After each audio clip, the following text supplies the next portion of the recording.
Question number 36, a block of mass m is in contact with the card c as shown in the figure. कि ये हमारे पास एक card c दे रखी है और इसके साथ ही स्मॉल m मास का जो ब्लॉक है ये इसके कॉन्टैक्ट में है।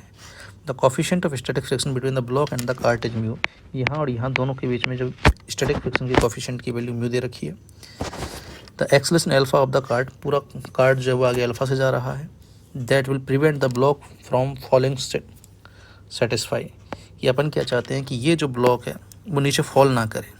क्लियर, फॉल ना करे मतलब अगर मैं इस कार्ड पे ही बैठ जाऊँ तो उसी के साथ नज़र आएगा, उसी के रेस्पेक्ट में हमेशा रेस्ट पे नज़र आएगा।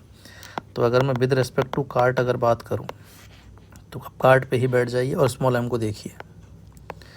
तो सवाल ने बोला है कि ये इस पर स्लिप नहीं कर रहा है। क्लियर, स्लिप नहीं कर रहा है मतलब ग्राउंड से देखने पे तो क्या लगेगा कि स्लिप नहीं कर रहा है, मतलब जो कार्ड कर रही है उसी के साथ ये ब्लॉक करेगा। कार्ड अल्फा से जा रही है तो ये भी अल्फा से जाएगा। क्लियर है। तो आप ग्राउंड फ्रेम से अगर सॉल्व करोगे तो क्या बोलोगे कि ये जो ब्लॉक है वो आगे जा रहा है अल्फा से।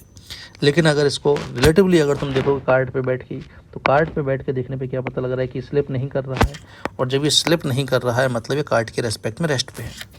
तो मैं रिलेटिवली ही सॉल्व कर देता हूँ। विद रेस्पेक्ट टू कार अगर मैं कहूँ तो स्मॉल m किस पर है, इज ऑलवेज एट रेस्ट। ध्यान देना, ग्राउंड के रेस्पेक्ट में मूविंग है अल्फा से और कार्ड के रेस्पेक्ट में ऑलवेज एट रेस्ट है। अब अगर कोई चीज़ ऑलवेज एट रेस्ट है मतलब उसकी वेलोसिटी हमेशा ही जीरो है। हमेशा जीरो होना मतलब कांस्टेंट होना, तो एक्सेलरेशन जीरो होना मतलब इक्विलिब्रियम में होना। किसी एक मोमेंट पे वेलोसिटी जीरो है तो उसका मतलब इक्विलिब्रियम में होने की गारंटी नहीं है।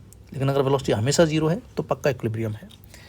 तो अब मैं अगर बात करूं तो मैं ऐसे फ्रेम में बैठ गया जो कि खुद अल्फा से आगे चल रहा है। तो सबसे पहले तो मुझे इस नॉन इनिशियल फ्रेम के लिए एक सूडो फोर्स लगाना पड़ेगा अपोजिट में, जिसकी वैल्यू हो जाएगी mass of body into acceleration of the frame.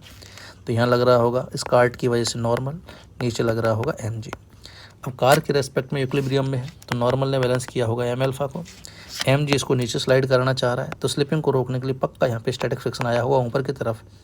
अब स्टैटिक फ्रिक्शन अवेलेबल कितना होता है, स्टैटिक फ्रिक्शन मैक्सिमम लग सकता है लिमिटिंग, जिसकी वैल्यू होती है म्यू एस इंटू नॉर्मल।